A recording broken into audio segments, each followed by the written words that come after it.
Greetings and salutations, fine shits of the OTS universe. You are on the sidelines with the sideline guys, and today, I've got two special guests. Of course, we've got the Podfather himself, the reason why we're here at all, my guy Derrick Myers. But we'll talk about it later. We got a OTS veteran, girl dad, native girl dad of OTS, my That's who I am. guy, Jonathan Tirado. How's it You going, actually, Jonathan? you actually just missed her before we started up the show, brother. She's going to bed now, but Derrick was saying hi.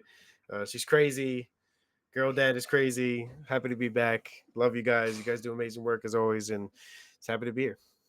Hell yeah. Make sure before we move on, why don't you let everybody know where they can find you on socials too? Yeah, still with the OTS tag, right? So the JON_OTS for all social media platforms. I talk a lot of shit on Twitter. I talk a lot of shit on Instagram. Kind of, I'm okay on Facebook. A little trolling here and there. Other than that, I always say go up to the company, right? OTS Media Co. on all platforms. Check them out. Give them the views. Give them all the shares. You guys deserve it. You put in a lot of good work. So Hell yeah, I appreciate that, my man. Derrick, why don't you absolutely. let the people know where to find you? Yes, sir. You can follow me at Derrick_OTS. It's DERRICK, the black way to spell it.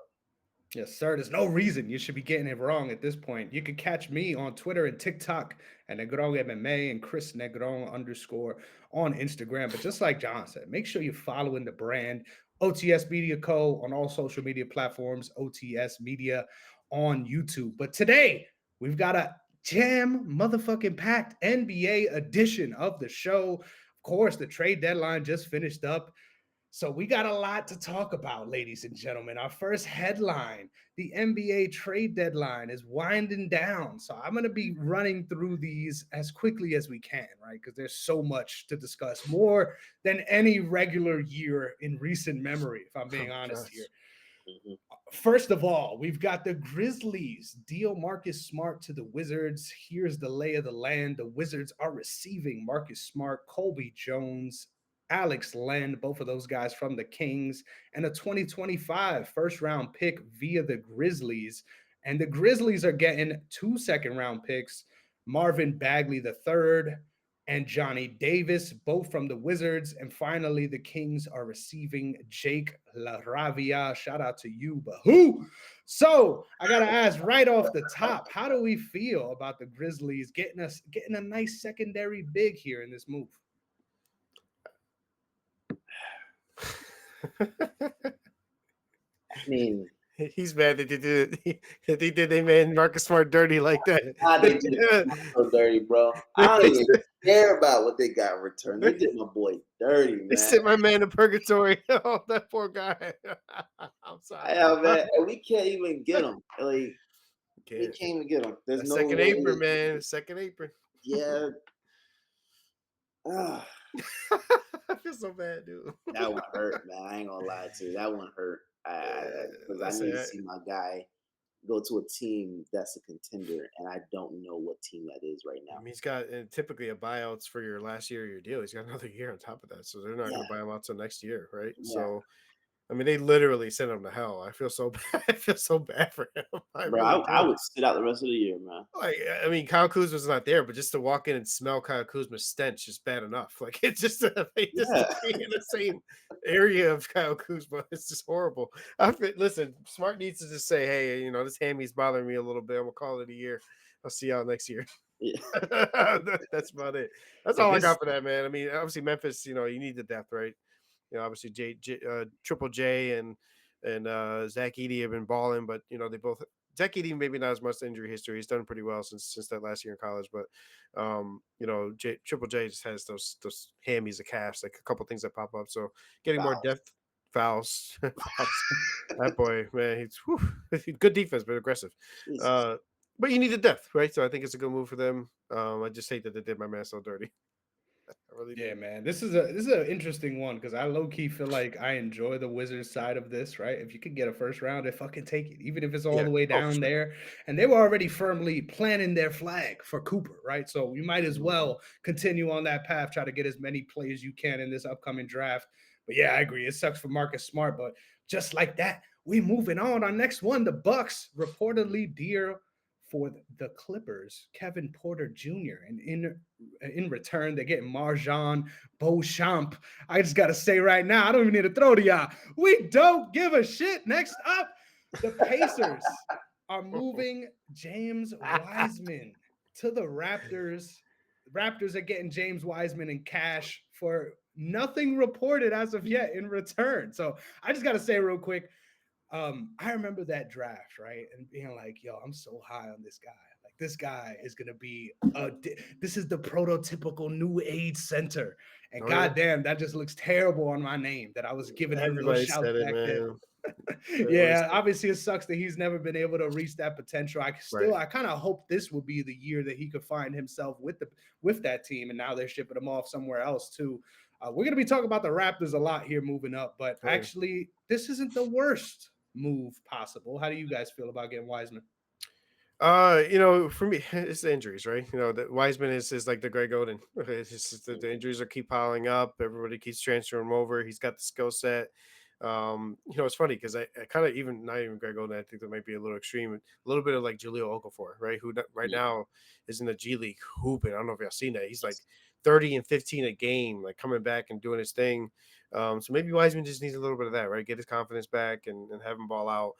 The Raptors are in a really peculiar place. I know we're going to talk about the trade that's probably the biggest trade for them, right? But 20 games below 500 or 15 games below 500, not really going to make an impact. Probably not even going to make the play in, but setting themselves up for a potential good future. I mean, they got some core pieces. Wiseman, if he can get back on that trajectory of what we expect, pretty good pickup. Pretty good pickup. Yeah, no, I agree with that. I think overall, especially since we're gonna be talking about the Raptors a lot, it's just weird that they got a lot of players that have similar skill sets and position, But A lot of copy yeah, paste. they made heavy paste on this one.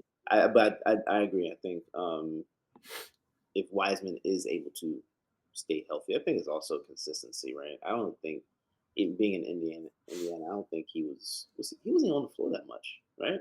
He was hurt a lot, right? Yeah, it's up and down the rotation too, for sure. Yeah. Like we'll see what happens. We'll see what happens. But I agree. I think he just needs that space to be able to grow. Yes, sir. Especially if you're not giving up much. Why the fuck not? Next up, we got the Hawks dealing Cody Zeller to the Houston Rockets, as well as a 2028 second round pick. I love this move just for the fact that, hey, why not? Why not? Why not? Let's bolster this roster as much as possible. Obviously, Houston, the surprise contender this year. Yep. All that I argue they're better, right? They're a better sum than they are their parts, right? They're a better team than they are individual players, and just adding another big body to that team can't hurt. So, how you guys feeling about that one? I mean, I love it, right? So it's funny because you saw the rumors. I'm sure we all saw it, right? And Shams kind of posting and Mark Stein posting here and there. They're looking for a star. They're looking for a star. It's like you guys kind of might have one, right? Like Amen's a hooper. I mean, Yeah. Oh, yeah. he's getting there, right? And you build off that. You build off the core that you have. Like honestly, kudos to them. Like they're smart, right? They're not bailing and immediately trying to get a Durant or any of these other guys that are out there. They could have blew up the roster for Brandon Ingram, which obviously he ended up going to Raptors, right? It's smart. Stay with the core, keep building around it. They maybe obviously they're not going to get to the finals, right? But they're maybe win a round, maybe two if they surprise some people. Who knows? So, they're athletic, they're fun. We just played the Knicks just played them. Obviously, my boy Brunson took care of business like he does, but they're hoopers, right? And it's funny because Ime Udoka obviously is very upfront with his team, and Amen Thompson had one or was it player of the month or defensive player of the month or whatever that he won. And he's like, well, I guess they didn't count February because Brunson bust his ass. He literally said that word for word. So, just give a little bit of Brunson credit there. But Amen's a phenomenal. I mean, just watching him, Jalen Green, top to bottom. I mean, Steven Adams is Steven Adams, right? He's getting in there and he's a brick house, setting good screens and getting the guys open for shots. I love that team. They remind me of OKC, like early OKC. They really do. So yeah. No, I love Houston as well. I think they're between them and OKC. Those are the two exciting teams over there in the Yep. West. Mhm. And Future. you can't say anything bad about them. So Right. I think Houston is definitely ahead of track. They're ahead of schedule right now, and that's good. That's good because you see where these young players are. I think it's going to be nice to see what happens next year, as well. So I agree. Mhm. Thompson is. Ooh, Yeah, I was about to say, if Amen gets a jump shot, you're gonna have to pray to stop that man. Next up, hey, you like that, right? We move on. The Pistons acquire the very lucrative Dennis Schroeder. It's been sent all over the world this week. God damn it! The Jazz in return are getting KJ Martin, Josh Richardson, and a second rounder. I think this is one of the sneaky good moves of this trade deadline. I think it sucks that he's been tossed around like a cheap hoe, but I think this is a great spot to land. And once again, speaking of depth, right? I think he's going to play well in addition to Cade, right? I think they'll be able to play on the court at the same time, as well as get some key minutes with that bench unit and sort of be the leader for that second unit. So I like this move. How you guys feeling? Yeah. Kind of the same boat. I mean, obviously Cade to me, not LeBron. I hate to say and compare everybody to LeBron, obviously, right? But Cade can kind of move 1 to 4 a little bit, right? So you move him to the wing, you move him to the 4 a little bit, have him play down there. Shorter kind of runs the point, move the ball around a little bit, and Shorter can shoot off the ball, right? So I think it's a great pickup. I don't know, maybe they buy him out too. Who knows? These days the NBA is so crazy, you don't even know what's going on. And oddly enough, other way going around, the Jazz just waived both players that they picked up anyway, so it doesn't matter. So the Jazz just don't care. Like what is Ainge doing over there? He's just like the guy that picks up all the players nobody wants, releases them, gets picks, right? So he's got to have a plan at some point. If you want picks, you need Ainge on your team, bro. If you want picks, you got to trade Walker Kessler, and they didn't do that. So I'm kind of confused about that, but. It makes sense though, right? You want to be bad, but you don't want to be absolutely in no man's land, right? You got to keep something. So, it's tough. I mean, you want Cooper Flag. I think Cooper Flag would be a perfect pickup for Utah, right? Yeah. I don't think Cooper wants to go there, to be honest, but it's that or the Wizards. I don't think he wants to go. Yeah. No, I think I agree with that. I think it's going to be very interesting to see what happens, but I don't know. I think Detroit is. Yeah, a little something. They got something there. They got to stop Mr. Stewart from trying to fight everybody. Right. We'll see. It starts there. You're in the wrong sport, brother. We could have used you on the line. God damn it! Hey, man, instead of Ron on chest, he's like, Ron, I need some rest. Like, you got to chill out, my boy. You're trying to fight everybody. God damn. Yeah.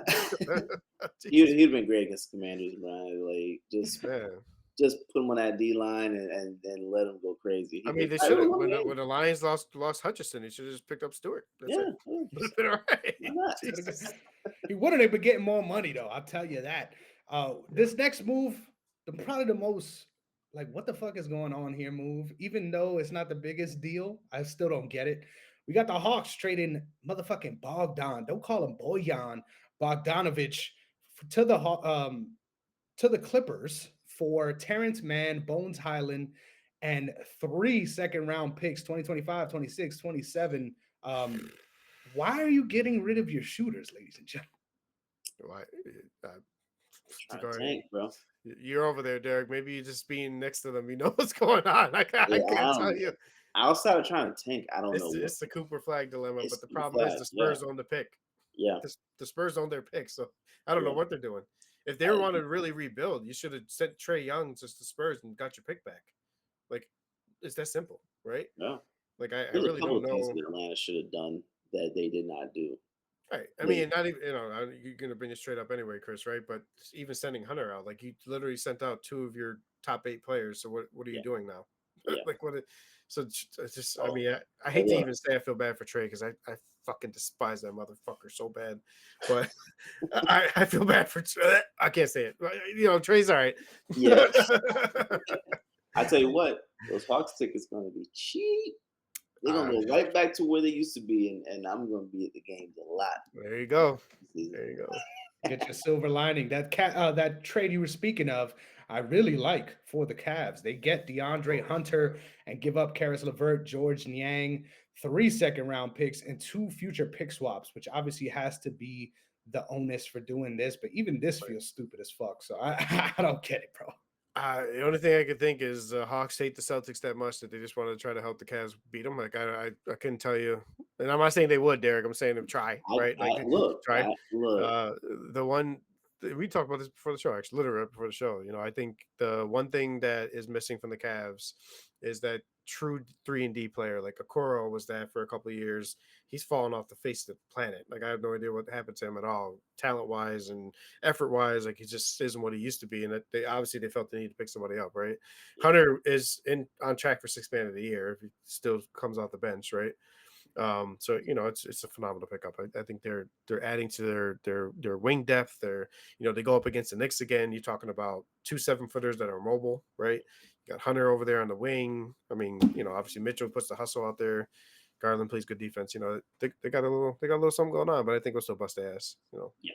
Knicks will still do their thing. Mixtape. tape.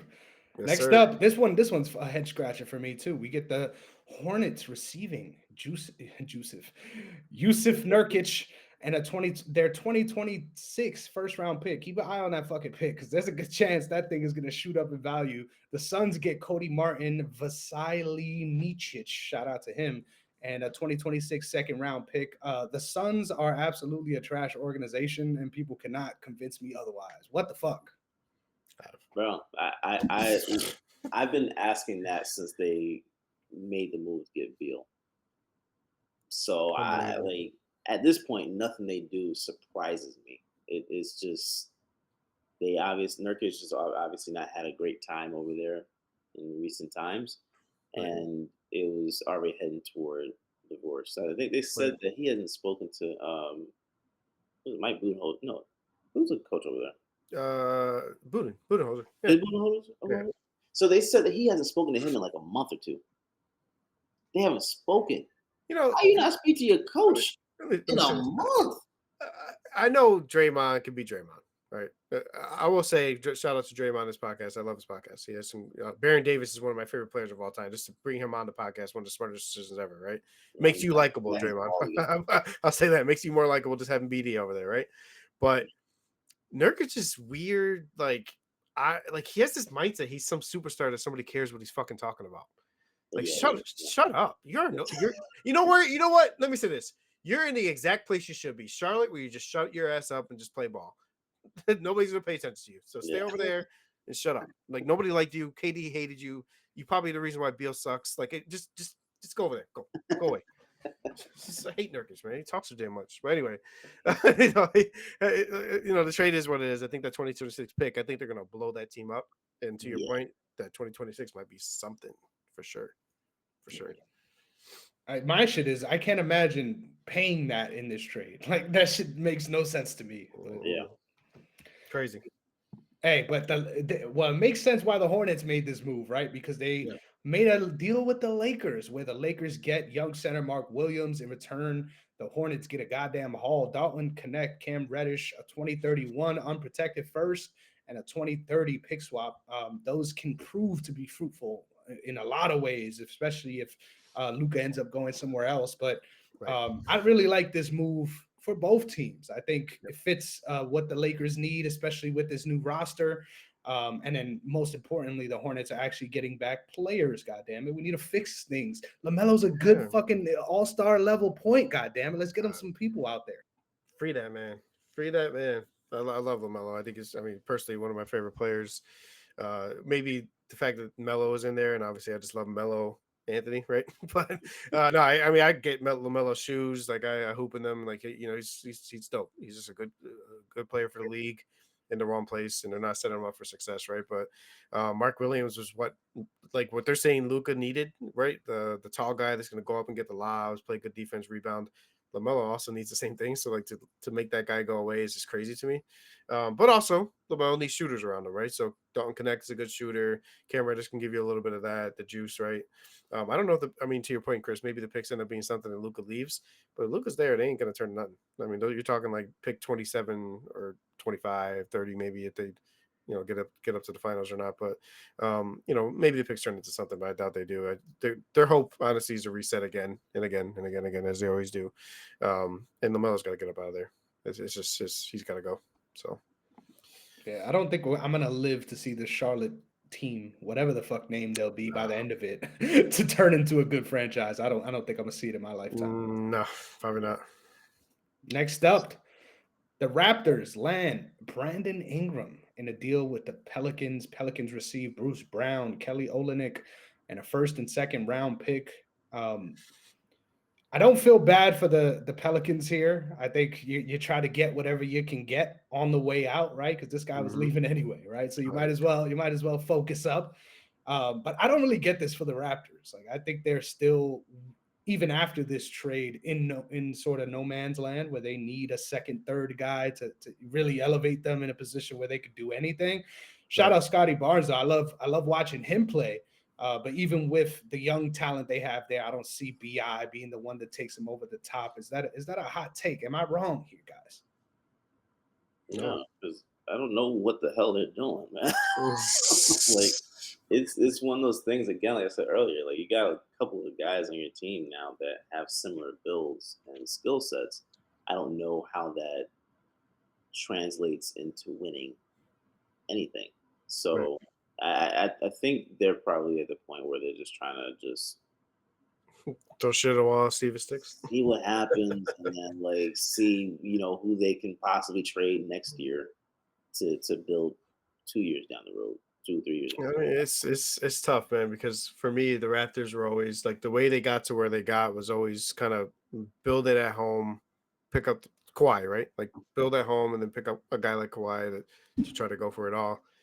Like I don't think Ingram's that, right? Like that obviously we made the trade, we meaning the Knicks, obviously, OG for the Barrett and the Quicklies of the world. Quickly got the big contract. Barrett already had his big contract. Talk about the pieces, like where they fit, right? Like Barrett and Ingram are kind of like I watched Barrett for many years as a Knicks fan, right? He is in the same spots Ingram is. Like that's their butter. So like where are they gonna fit, right? Barnes, they're kind of moving him into like a pure power forward now. That's not really what he is either, right? Yeah. I mean, kind of a hybrid, I guess, like 3-4, but he's not a true 4. So that's where you're putting him now. Yeah. You put Ingram on the 4, and he's going to be on the IR within a week. Like, do not put Ingram on the 4. Please do not put him at the 4.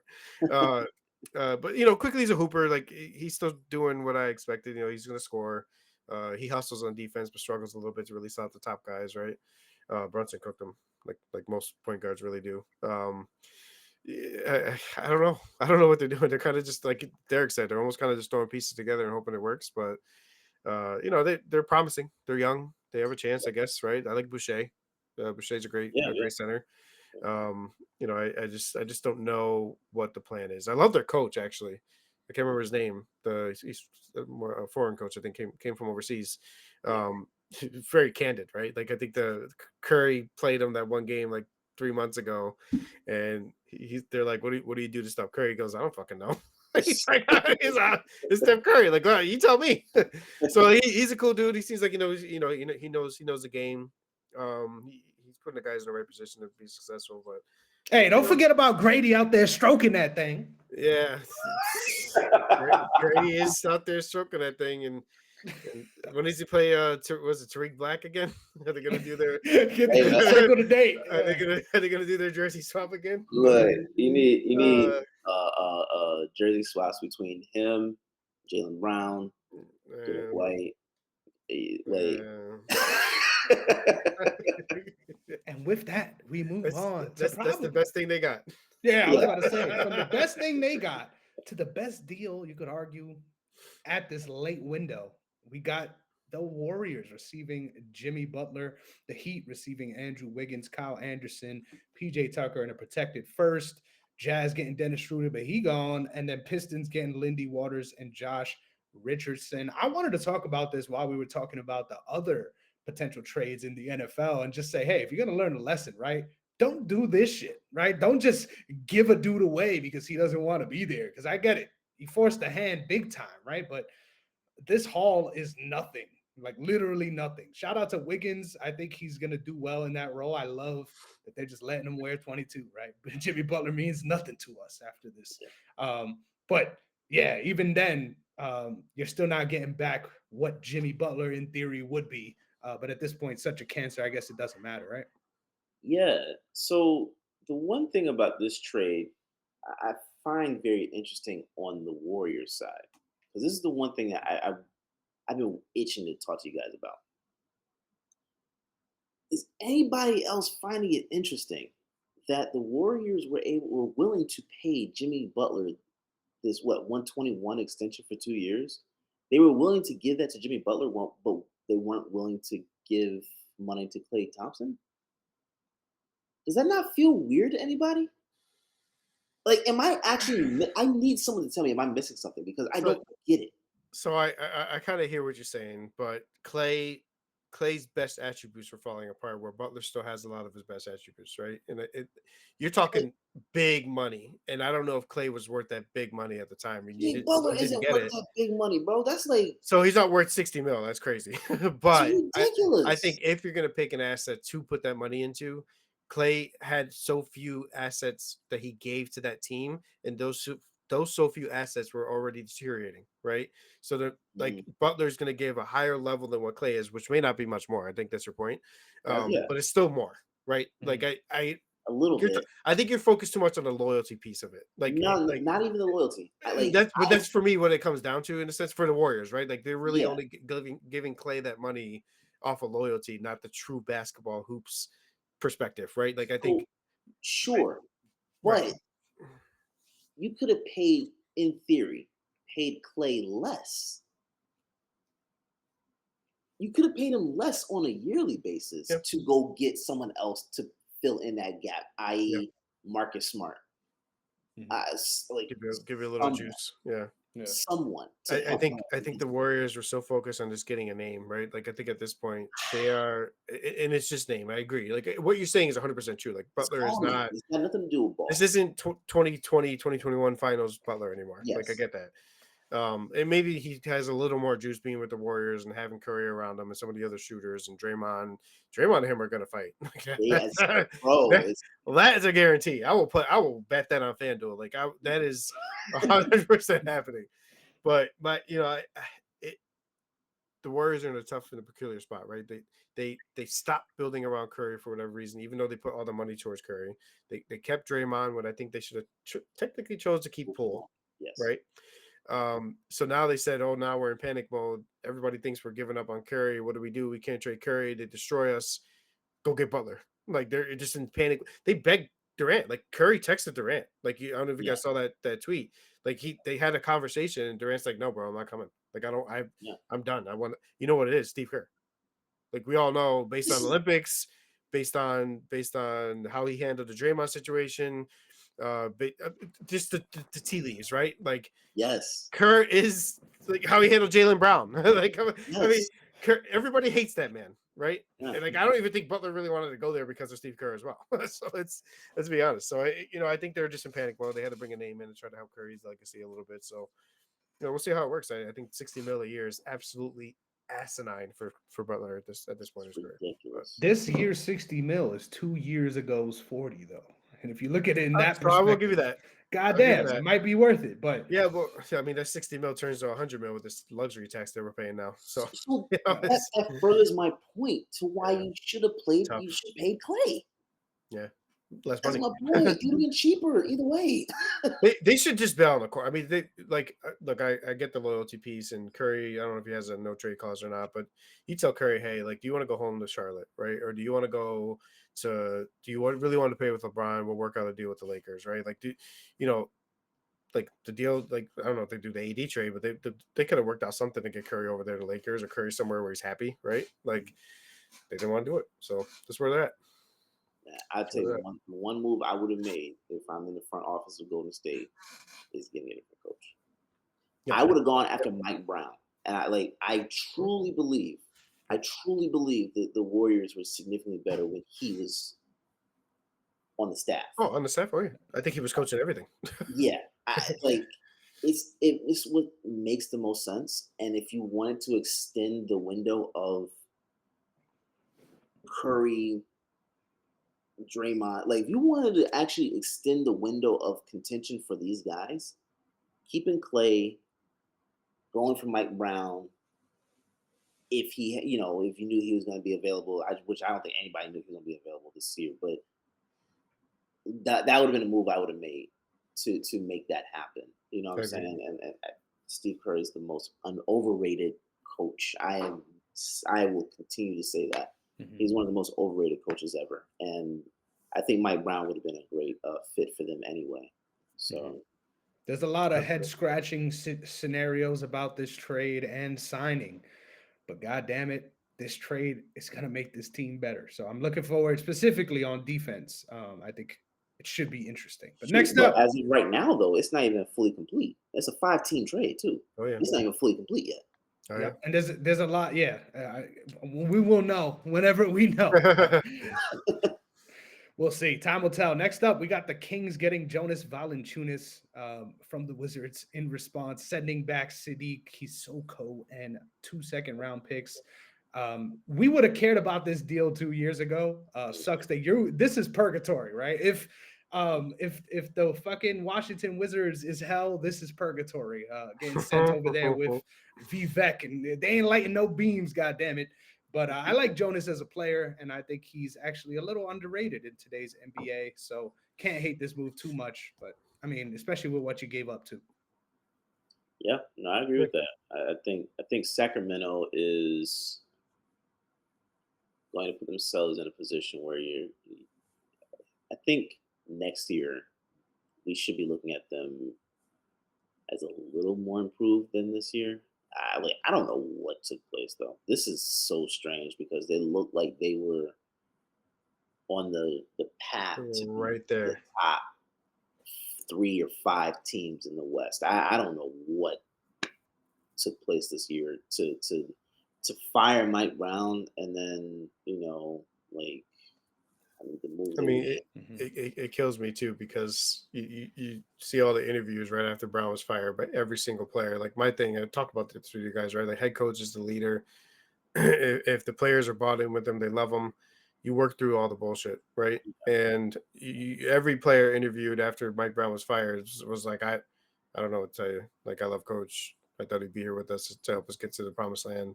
Like it was all positive, right? And and granted, I love Doug Christie though. I mean, he deserves a head coaching job. I hate that it was for Mike Brown's spot, right? But Doug Christie is a legend with the Kings. Obviously, he is a phenomenal coach as an assistant. Been doing it for a minute, and I think it was his time to shine. So it's catch-22 because I love those old Kings days, right? So it's TBD, but trading De'Aaron was. I know we're going to get into that trade obviously too, but. Like it contradicts the whole movement that you're making in the first place. Like, why let him go and bring in a vet? Like, it doesn't make sense. Yeah. So, we got another sneaky good move. This was my favorite, near and dear to my heart. The OKC Thunder trade for Daniel Tice and a 2031 second rounder. Shout out. I don't know how the fuck we got that, but shout out. Pelicans are receiving nothing but cash. So I just got to say the further segregation of our front court, right? We got nothing but white dudes in the front court, nothing but the homies in the back court. I don't know. I think there's a good strategy here. I like having range shooters for the bigs too. And obviously we're getting torched whenever it comes to a lot of bigger teams with being on the boards. I'm not sure how much Tice helps with that, but if he can get some good minutes, I'm happy. It was just tonight. Literally, I just saw it on my notifications. It was just announced that Tice is getting waived by the Thunder. So to not support your little segregation over there. But, no minutes. Let's say he gotta go. No, I think what they just said it in the little article here, right? They just wanted the second round pick. They said, hey, we'll take the cash in. We have the cash space. and give us a pick for it, and we'll waive him after. So, I do think they needed some depth there. So I don't know. Obviously, iHeart is great. Holmgren's coming back, but obviously we worry about the Holmgren's kind of long-term health because he keeps getting those little nagging injuries, right? Injury prone compared to injury randomness. I don't think he's prone yet because he's so young, but you got to keep an eye on it, right? And I think Tice would have been a great kind of fill-in when needed. Derrick knows how much Tice can produce when you need him. Kind of a really weird situation to me, but it is what it is. Kind of go from That there. made me sad. I was happy about this. God damn it, shit. Yeah. Oh, Absolutely. well, we move on to one of the bigger trades. The Bucks received Kyle Kuzma, Patrick Baldwin Jr., Jericho Sims, 2025 second rounder, while the Wizards got Chris Middleton, AJ Johnson, and a 2028 first round pick swap. Holy, that's crazy that they were allowed to get that. The Knicks somehow in this deal got DeLon Wright and a little bit of cash, right? You can't hate on a little bit of cash. I just got to say here, though, as someone who has been the lone Bucks supporter on this show, right? I don't fucking get this move. Like, even though it's a lateral move at best, right? And what you're giving up is tough, but obviously, I like the idea of what Kuzma could bring. But let's see if you could elevate your game though, because even at some points with the Wizards, right, when you're watching these sad ass games, sometimes he don't look like an NBA player out there. So weird move, if you ask me. Yeah, no, I think it's interesting because the argument I've heard from Bucks fans over the last 3 years is wait till we get Middleton back. Now he's gone. And wait. Keep waiting. Yeah, because I don't see the fit. I don't see the fit. Kuzma is a good player, but the only upgrade I think you're going to see here is the fact that he's on the court more than Middleton was, and I guess that's the upgrade here. But I don't see where this takes place in terms of helping them in the playoffs. I don't see that. No, I mean, here's the thing. I think Giannis is going to be the most tired he's ever been because he's going to have to cover for Dame's lack of defense, Kuzma's lack of defense, true liabilities, right? That they are god awful on defense. I mean, even at Dame's prime, he was bad. Now he's starting to kind of not decline in full, but little by little decline, right? Again, they sent Middleton to hell. So I kind of feel bad for him. He can't get bought out because it's second to last year of his deal, right? So he's going to just sit there, and he probably wasn't end up getting injured, like you said, anyway, and not play or whatever. I do, scoring wise, they needed a punch. I think Kuzma gives them a little bit of scoring, but what does that matter if you score 17 but give up 20, right? Like it's plus minus you're -3. It doesn't really help. So it's for me, it's catch-22 for me. They needed the shooting, they needed scoring. You're putting more pressure on Giannis. I think every move they're making lately, and granted, Middleton being injured is out of anybody's control, right? But if Middleton was healthy, you keep him, right? Every move they started to make lately is one more move for Giannis walking out the door. I mean, I think he's kind of put it out there. I want all the Europeans to go to the big markets. I want Jokic in the Knicks, which my boy, give me as a Knicks fan Jokic. Listen, I'm gonna be on the top of the Empire State Building saying we're about to win this. We're smoking y'all, Derrick. We Jokic smoking y'all. Come on, have him come over here. Anyway, but yeah, no, it's Giannis is gonna walk, man. He's frustrated more than Kareem was back in the day before he went to the Lakers, right? Like I think that is gonna happen. I think Giannis over to the Lakers with Luka, that might happen. Yeah, I think it's you track it back to allowing Drew Holiday to go. Like if you move on from Drew Holiday, that opened up floodgates at this point because defensively you were already just worse with him not on that floor. Now, kind of giving up a couple other pieces that especially were a part of the championship team. Right. Like DiVincenzo was one that I was kind of like, I'm not getting that, but right. Like I get trying to make moves to improve. They're not improving and I agree with you. I think this is just laying down another brick on the road to Giannis leaving Milwaukee. Yeah, definitely. Absolutely. Only time will tell. We move on to what I think is the biggest blockbuster besides the one we're going to talk about last, because we already talked about it last week. We got the San Antonio Spurs, as we accurately predicted, getting De'Aaron Fox and Jordan McLaughlin. In return, the Kings got from Chicago Zach LaVine, a man that's been on the trade block for 3 years. Talk about value, right? City Kiasoko, who's already gone. This is where things get good, though. 3 first-round picks, this year's Hornets pick, which is big time. 2027 Spurs pick, and then a 2031 Timberwolves pick, and then some second rounders thrown in there too. The Bulls get Zach Collins, Trey Jones, Kevin Herter, and then their first back from the Spurs, which is also a big move given where they're at. They got Boozy Boozelis. Now they're trying to get flagged too. I like this move, surprisingly, for all parties except Sacramento, right? Shout out to LaVine. I think he's a good player. I think he's not going to stay here, right? Like everybody else that this team trades for anyway. Right. And if you're going to go off someone, I get why you did it this time, I guess. But if you're going to go off someone making the choice of my guy, I fuck with him. But Sabonis over Fox is just not how you build a team in today's NBA. No. And I don't see how Zach LaVine fills those shoes. But goddamn, this is a move for San Antonio, right? Yeah, yeah. Great move for San Antonio. I think Aaron Fox with Wemby is going to be crazy. We talked about that last week. It's going to be a phenomenal thing to watch. I think it's going to be interesting, especially if Popovich comes back this year. I'm not sure if he's planning to come back this year or just waiting off until the next season to come back. But to see what he's able to do with this team, I'm intrigued. From a schematic standpoint, I'm intrigued. It's gonna be nice. Yeah, obviously De'Aaron and Wemby is going to be phenomenal. They're able to keep Castle. They're able to keep the Atlanta Hawks first round pick. They still have a couple of their own first round picks. I didn't know the Spurs had so many picks, by the way. I found that out after this trade. Obviously LaVine is a good player, to your point. One point I'll make about LaVine that's pissed me off with this whole trade block thing. It was kind of self-induced. Like he basically said he was unhappy the past 3 years, right? And low key and kind of high key. But he would also, after doing that, say like, do you remember he said he didn't want to go to the Celtics?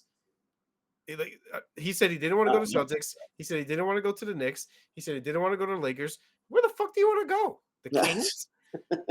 Like, so you want to go to Kings? Why? Because you're playing with DeRozan again? Ooh, like, so my thing is like, who the fuck? Sorry, whatever. Who are you, Zach LaVine, to say you don't want to go to a perennial contender in the Celtics? Like, who are you? What are you doing out there? Not a champion. That's special, right? Like, fuck, whatever. It's just Zach LaVine can stay in his little Kings. Like, I love DeMontis. I think Sabonis needs to get his ass out of there too and go somewhere else. That team is just they're a mess. DeRozan's gonna leave. Everybody's gonna leave. Yeah. All right, and now we wrap it up with the most important question that only Jonathan gets to speak to, because we already done beat this trade to death. The big one, Luka for AD. How you feeling about that seismic move, and who do you think is the winner of that trade today?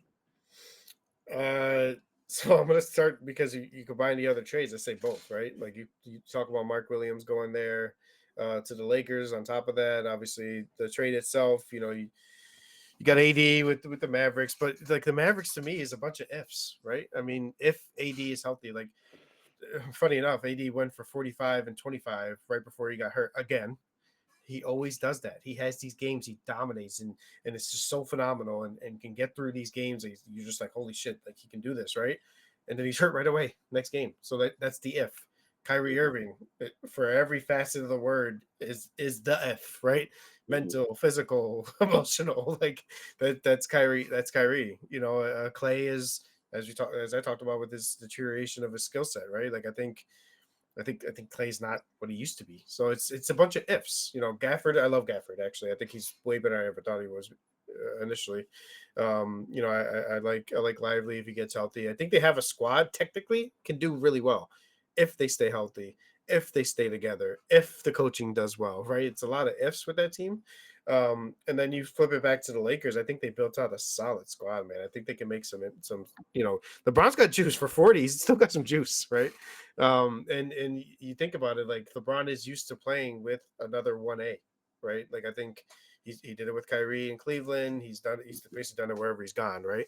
And granted, LeBron's been looking to hand the mantle off for 7 goddamn years. He's 40. The man is tired. Okay, he wanted to hand it to AD, but AD can never stay healthy, so he obviously had to keep playing, and AD couldn't really do it, right? He wanted to hand it to Kyrie, but Kyrie decided to go to the Celtics and blow smoke in the air in the middle of the stadium and stomp on the Celtics logo and all this shit. Kyrie went on this little fucking tour of crazy. He tried to hand off the mantle multiple times to these players, and they're just not nobody's accepting it, right? Luka's ready. Like Luka's been ready. He's a 5-time All NBA player. He's only 25 years old, perennial All-Star, right? I mean, I think Luka's ready to take over the mantle right away. If LeBron's willing to be the 1B, I think they have a chance to win it all, dude. Like I think, do I think they get out to the Celtics and struggle? Probably. They're 8 deep, right? Like that's the tough part is after those 5, who's going to step up?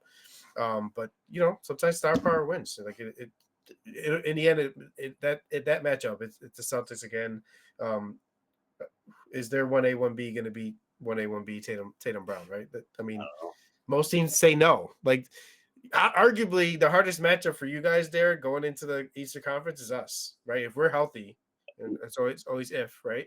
Yeah, we're the only one with the 1-2 punch on offense, right? The Brunson and the Cat, and then we have defenders across the board that can help out, right? So I'd slightly push back because I think it's between the Knicks and Cavs. I think I get both. Yeah, those are like Celtics, Knicks, Cavs. Those are the only teams coming that have a chance to come out the East. Yeah. What I will say about Luka and LeBron though is that I think the best part of this is that Luka is going to be able to learn how to take care of his body from LeBron. That's it. Outside of that, I like excuse me, I think that we're looking at a possibility of him. We discussed this last last week. I don't know if he's really going to stay in LA.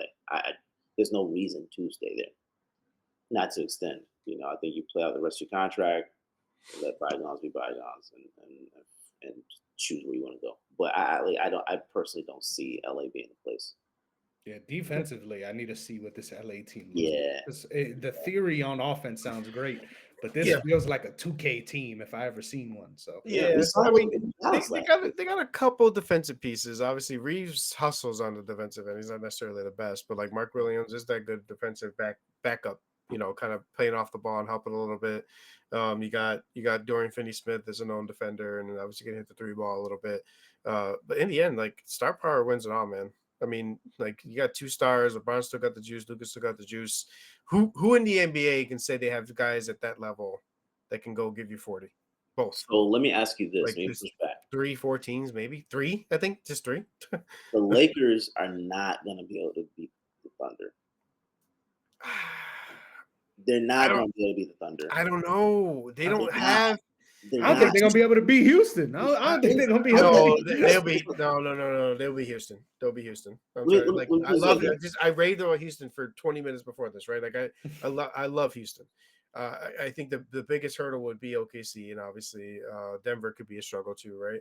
But OKC, like they're phenomenal in this regular season, brother. But SGA is really the only one that's going to step up in the playoffs, in my opinion. I don't agree with that. Who else? With that. Who else?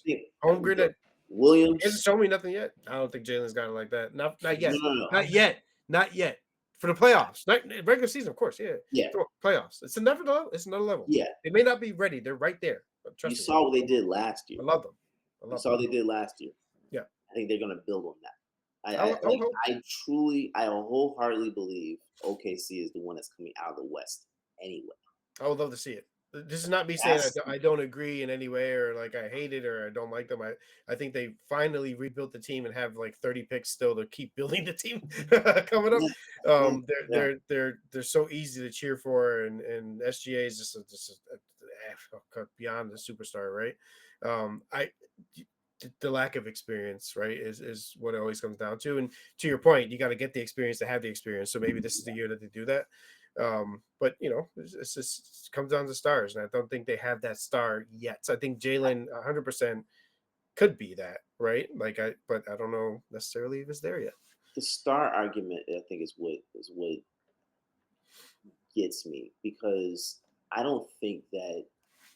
think that OKC has a couple of stars.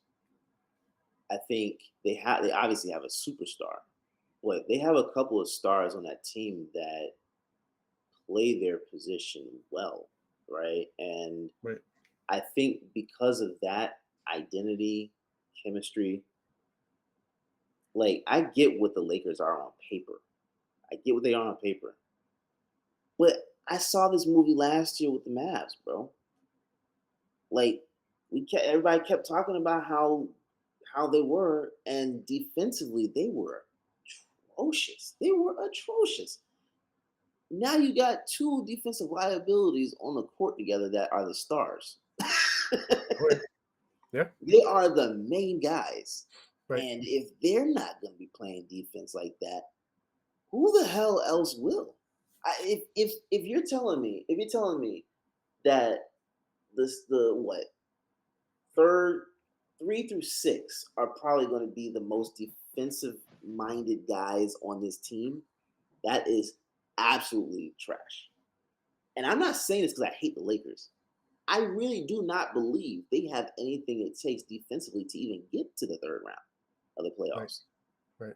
I defensively, you're not going to be able to get there. Offensively, they're going to be amazing. It's going to be phenomenal to see how they move the ball. Right. I think I watched their game last night against, was it last night or the night before, against the Clippers? I'm really trying to days. When they played against the Clippers right after the trade, and you saw the defense was kind of good though that game. Crazy they were looking. This is how they start off when they get a new player or the season starts.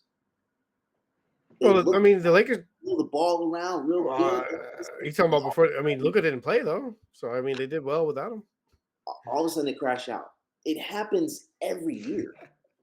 It's just I don't see the Lakers doing anything worthwhile the rest of the season, and then next year, depending on what the cap looks like, depending on who's staying, who's going, all that other stuff. I think there's a lot of factors that go into it. They're not getting to the Western Conference Finals. So I don't think necessarily player for player wise this comparison makes sense, but maybe just the offensive capability wise, scoring. They remind me of like those D'Antoni Suns, right? Like none of them boys play defense, but like DFS would be like Shawn Marion, right? Like that comparison ish. Maybe Vanderbilt a little bit. Amari played fake defense, as we all know. As me as a Knicks fan, I knew that more than anyone.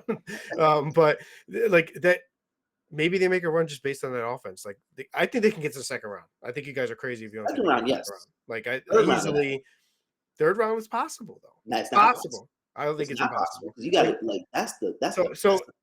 Matchup wise, but who would that second round team be? Your argument is probably OKC. Is that probably what the way it would line up? Oh, if it shakes down to where they face OKC, they're not getting past OKC. That I'll agree with. I'm telling you, so right now, let's say the Lakers round one they play Denver. Shit. Well, all right, never mind. Round one. Shit. They're done. Well, I mean, things can change. So here's the thing: if they end up playing the Clippers round one, I think they smoke the Clippers. I think Kawhi is a shell of himself. They don't really have top to bottom depth, right? Yeah. That's as a 3 seed. So if they get that 3 seed, the next team that they would face would be the brackets are set, right? In the NBA, they don't switch brackets based on who wins. The brackets are set, so they would play OKC. So yeah, that's probably it. That's probably it. But either way, I mean, just it'd be fun. It'd be fun to watch. Look, Hey, Grizzlies is another team that's in the mix here. I love that I didn't even have to jump in here for my OKC Thunder, right? Derrick did it all for me, right? So I sent the dogs out there for me. I just got to say, though, real quick, I feel you on that one point as far as us showing up in the playoffs specifically. If I'm looking at anyone, it's going to be Chet, right? Like, obviously, depending on a guy that's injured right now is not the best place to be in. But let's heal up, right? That's when the games matter. Let's make sure we're good for then. But I think, honestly, watching this team, what really gets me excited and why I really am loving the position we're in right now is even if we don't win it all this year, I think we're 10 deep in a way that nobody else is in the NBA. I think Aaron Wiggins has shown that he's going to be that guy and he's going to continue to grow in that role. And bro, don't sleep on even our bench dudes. Like I'm a big fan of Cason Wallace and what he brings to the table. And defensively, I think there's no team in the league that can match what we bring on even on our bench. So we got a lot to look forward to, God damn it. But honestly, what's the most surprising thing about all this to me is I genuinely felt like once they made that move and got rid of AD, that they were punting on this season. I think they found a way to put themselves back in the mix with the rest of those trades, which is interesting. Yeah. But we get to move on to our side note for the week, brought to us by Kevin Garnett. Shout out. We love ourselves some KG here, God damn it. The quote is as follows in regards to this Miami Heat Jimmy Butler situation. If I pay you, or if you under contract, be professional. Come in A, B, and C, and then we leave. We don't have to like each other. Pat Riley wants bro to come out here and play hard. Play. We are paying you to play, and then you could go home. When you step out of being a professional and you stop, you know your oath and holding up your end of the bargain, bro. You open for all of this right here. This is how those non-guaranteed contracts are going to start coming into our league because of shit like this. Now, I love that closing sentence here because it seems like such a foreign idea, right? In this modern NBA landscape that could even come back. But this begs this situation, and the fact that it's happened multiple times, I think needs to start something, right? We need the Jimmy Butler rule because he's done this shit, left behind a trail of blaze in every situation he's left at least 4 times I can count now. So I don't think it's ever going to be a scenario where non-guarantees are specific and league wide, but with a player like him, I could definitely see that coming about. Now, how much that extends to the rest of the league, I think there's so much protections in place that we're just so far from that at this point. But I wouldn't mind seeing that for certain dudes. I'm being honest. Yeah. Go ahead, Jonathan. Go ahead. No, I mean, I'm just thinking like it doesn't make sense. I don't know. I mean, here's the thing: like the NBA and the players have such a what do they do? That mini extension of the CBA just to get to the next TV deal and see what happens next. Yeah.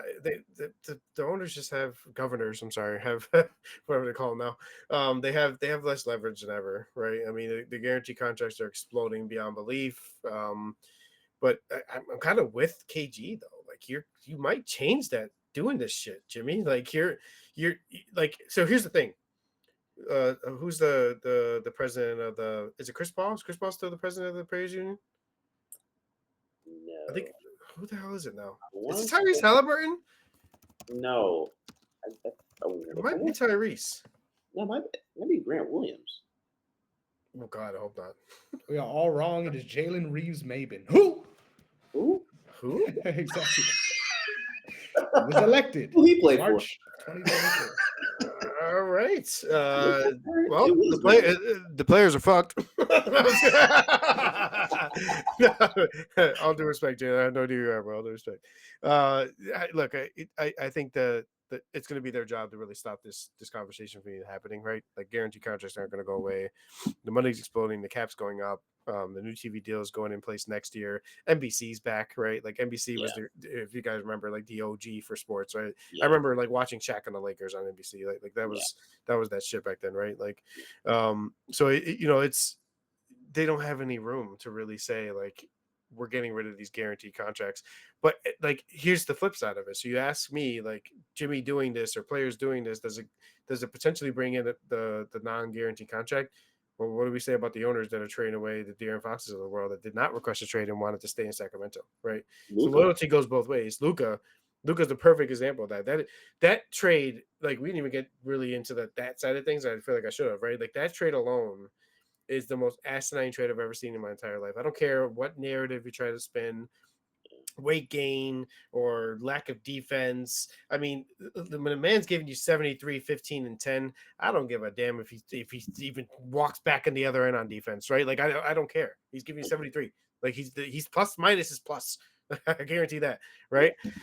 So it's for that GM to do what he did and the way he did it so sneakily and not give every team a chance to bid.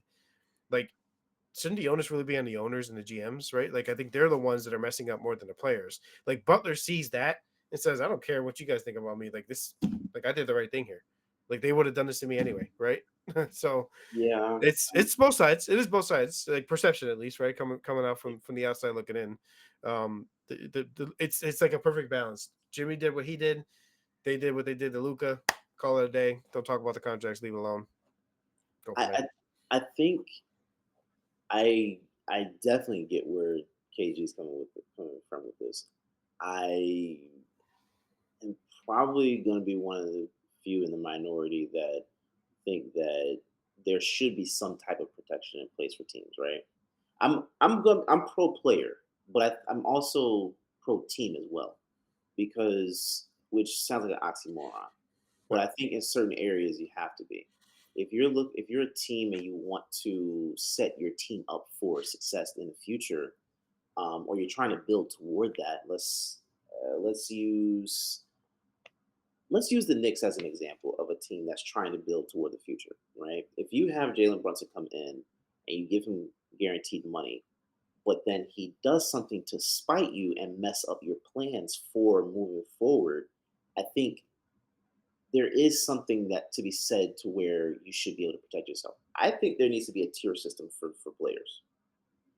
I don't think that all players should be able to, like, for example, we just talked about it, Jimmy Butler got an extension of like one of the top guys. Jimmy Butler ain't been one of the top guys in what 2 years.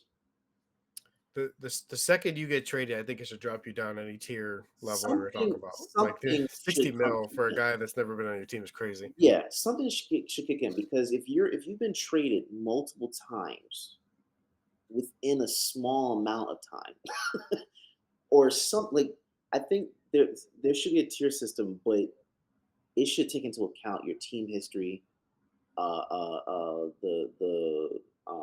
way that your teammates and coaches view you, stuff like that. I think that should be something that comes into play with the tier system, Right. right? Just like Marcus Smart being traded away, and this is now his third team. I view him differently than I view a Jimmy Butler. Right. He's not been traded because he has been a cancer to the team or a distraction to the team. He's been traded away because of financial reasons. That's purely it. I think if your history of trade gets and taken into consideration with your teams and stuff like that, I think that should factor into where you are on a tier system. And Jimmy Butler is not one of the upper echelon players in the league. I don't care what you want to call him, playoff Jimmy or whatever. I don't care what color he dyes his hair. He's not one of those guys. I'm sorry. He hasn't been for at least a year and a half to 2 years right now. And he has been a distraction to pretty much every team he's been on, which is wild to say because when he was in Chicago, this didn't seem to be what he was. Right. But then once you get to Minnesota, you see what happened there. Once you get to Philly, you see what happened there. Like, enough's enough. Yeah. He's Enough's he's enough. building a bad example, and it's gonna mess up some of these players Yes, out there for sure. but I do believe they will use him as an example in the next negotiation as to how they can put protections in place for themselves. Because There's no trade clauses, right? There should be something similar to that for Something, the owners, right? something should be in place for the team. I get it. It's probably not the most popular thing to say, but it's not the most. It's not a wrong way to look at it either. Like if you are a team, you have to be able to protect yourself. And I know that's weird to say for a lot of rich white guys that have these teams, but come on, how are you able to build toward winning? Like if you're serious about it, like an actual team that's serious Right. about winning, not like the Kings, not like the Bulls, obviously, Right. like teams that are really building something, a culture, an identity, like Houston, like OKC, like Right. the ones that are really about that. How are they going to be able to move forward to be able to go get a championship if you're going to continue to have players on in the league that can mess you up this way? And not Right. all players are like this. This is not the majority. This is a small minority of players. However, it's a lot of money at stake Mhm. because now as the Warriors are looking at employing Jimmy, if something happens between him and Draymond in the next year, now you're looking at it like, dang man, now we gotta pay this guy $60 million, and who's trading for Jimmy Butler at this stage in his career on a $121 million extension? A desperate ass team. Who's doing that? Can't be It's that a desperate. There's no amount of desperation that would say no, no, Yeah, yeah. no. It's a weird spot. It's. I feel like I hate to kind of give the corporate ladder the benefit here, right? But the governors, owners, whatever, like they've kind of given up a lot. Like you know, they gave the supermax ability to teams that home grow their players, right? Like Yeah, yeah, an yeah, extra 100 million for a contract for players if they stay. They've limited the big teams typically, even though somehow the Lakers still got Luca, the big teams from picking up the big guys now, right? They have the first apron and the second apron for the tax. Like they've done things to help these smaller teams, or basically every team have a chance. Um, don't get me wrong, like the Wizards and the Hornets of the world are still effing it up, right? But yeah, overall, I think they're giving the players a lot, they're giving a balance for the league. Butler's just got to shut the hell up and accept his contract. Like I think like what did the Heat do wrong? And for those who don't know, my brother's a Heat fan, so I love this, right? Like I love it just from that perspective. But uh, you know, overall though, I see what Heat fans are dealing with. I see what the organization is dealing with. They've given Gabe Butler everything that they possibly could, right? And yeah. I then he just wants to go anyway. So it's a balance. Like I do want players to have that ability to do what they want when they want, but there is a little bit of loyalty that comes with it. So Yeah. I just got to correct the record, Mr. Maben. I'm sorry I brought you into this. This is the NFL Players Association leader. It is Andre ah, Iguodala. That is the man in charge, the ah man with Oh, the plan. okay. So that makes a You lot better, more you sense. better, you better Sorry. pull, you better pull that finals MVP out your ass because you're gonna have to do it for this next CBA, my brother. Shout out to ABCBA. Now, my favorite part of the show, the most excited thing I had on the docket. We got an all-star draft, ladies and gentlemen. And Woo! I looked at the actual all-star draft, and goddamn it, it made no motherfucking sense. At all. If you ask me, we're about to make this shit amazing again. We got a randomized draft order. I don't know who the hell is going to get the first pick, but we're going to find out together right now. I'm rolling the dice as we speak. The first pick of the draft belongs to, and I swear it's not rigged, it goes to me, ladies and gentlemen. Oh, it's Our rigged. second pick goes to Derrick. So just like that, we've got the actual 1, 2, 3 punch here, kind of how it's all laid out. After our first round is going to be a snake order. So that means once Jonathan is on the clock, he gets 2 picks back to back, and then it'll swing back around and it'll keep going that way every single round. So I am on the clock with the first pick. I thought long and hard about this because I think no matter what, there's a couple people on this list that probably won't survive to make it back to me, right? So you got to play this game strategically. God damn it. So if I'm going to pick anyone with my first pick, why not grab someone that is near and dear to my heart, Oh, right? of course he Someone is. that's going to make sure that Oh, I have a snap. closer. Give me my guy SGA with the Of first pick, course. ladies and gentlemen. Making my picks nice and easy. Go ahead, Derek. You are on the clock. Oh man, this hurts, man. But if I'm gonna be a GM, I'm gonna. I'm only choosing between two players right now, and that's is Tatum and Jokic. To be honest with you, I'm gonna go Jokic. Oh, he didn't pick his boy. I'm gonna shake So things up. cool. Shake things up. I'm gonna go Jokic, and it's not because I don't want to. So you're gonna give me the back-to-back, right? So I'm gonna be over here with the back-to-back picks.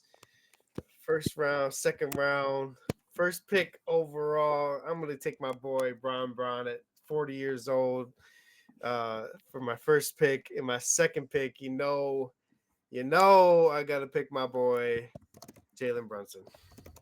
Awesome, and I'm gonna go with Tatum. I like it. I gotta keep up with the chat. God damn it, I'm behind here. So You hold good, on. you Let me good. fill this void and act like oh I'm yeah. thinking. God damn it. Oh, yeah. We gotta think about roster construction here, right? And shout out to the second overall pick in the actual draft, not even being picked yet with our top 5. But you look at the lay of the land, right? You look at the many different ways I can go here. I got options, ladies and gentlemen. So I think I want to do before anything. I want to pair my guy with someone that I can count on. So I'm gonna go with Steph Curry. And my second overall pick, I think it's important. I think, especially this late in the draft, things are getting tight, things are getting tough. And this is probably the weakest position of the draft. So I'm going to pick someone that is not a starter. Give me Victor Wembanyama. That's what I was gonna go with. I'm gonna go Donovan Mitchell. Okay. So this I get back-to-back again, correct? Is that right? I'm the only one that doesn't get back to back. You don't. Okay. All right. So give me I'm gonna go ahead and give me KD. Take my boy KD, and I'll take my boy Giannis Antetokounmpo. Oof. I'm officially struggling, chat. We got to recap this, goddammit. So Derek, what was your last pick? Donovan Mitchell. Okay, Mr. Mitchell. And then, sorry, can you run those down for me one more time, Jonathan? I had Kevin Durant and Giannis Antetokounmpo. All right, KD, Giannis, and then you went with Derek right after that.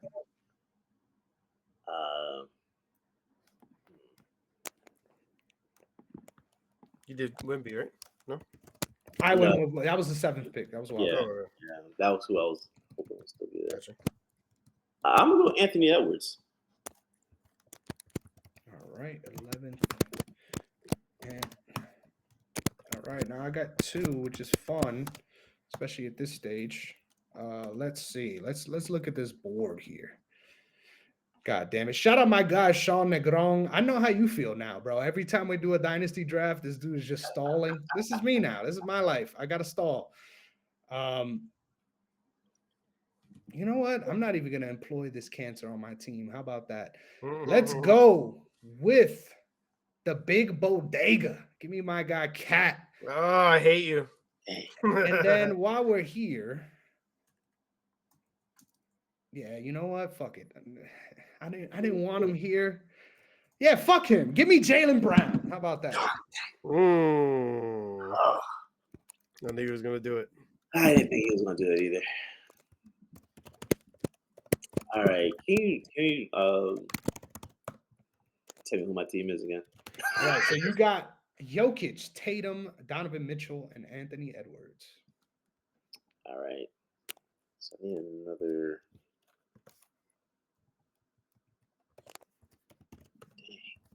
All right, give me Mobley. Okay. The 14th pick, he gets Evan Mobley. You're on the clock, Jonathan, with 2 picks. Is AD still available? Am I seeing that correct? Yes, he is. I will take AD, Right. and I will take I would take.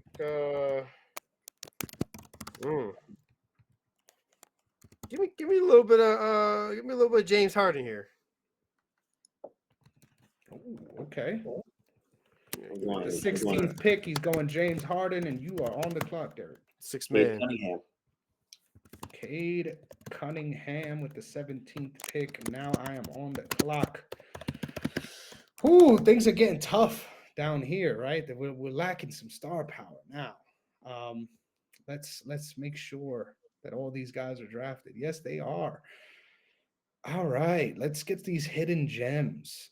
There's a couple guys I'm looking at this list that shouldn't even be here. Let's be real. Yeah, But yeah.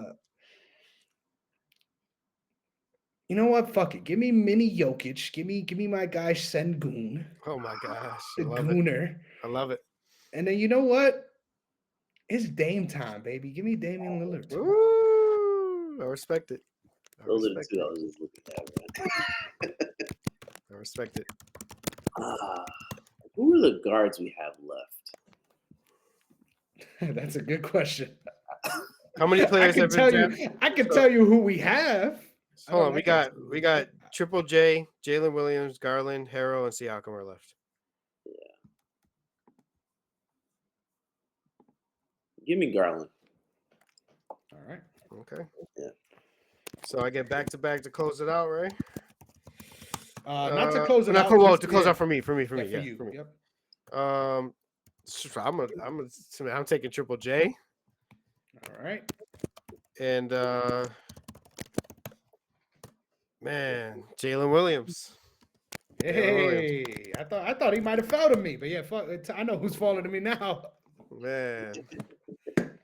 Man. Who's all left? It's Tyler Hero and somebody else. I couldn't tell you. Give me Pascal Siakam. There we go. Yeah. Pascal, and then I get Tyler Hero. Tyler Hero. So here are the final rosters. We'll let you at home decide which one of these all-star teams are gonna win. I am busting y'all ass. With my first pick, I got SGA, Steph Curry, Victor Wembanyama, Cat, Jaylen Brown, Sengun, Damian Lillard, and Tyler Hero. I like the squad. With Derrick's team, he has Nikola Jokic, Jason Tatum, Donovan Mitchell, Anthony Edwards, Evan Mobley, Cade Cunningham, Darius Garland, and Pascal Siakam. And finally, Jonathan's team, he's got LeBron James. I can't believe he still went in the first round. Legitimately can't believe. Jalen Brunson, KD, Giannis, Anthony Davis, James Harden, Jaren Jackson Jr., and Jalen Williams. Not gonna lie, I think the wheel pick helped you a lot. I think we are gonna bust y'all ass. I'll put this in 2K right now. Yeah, please put this in 2K. I want to see Brunson. Look, hold on. Brunson at my one.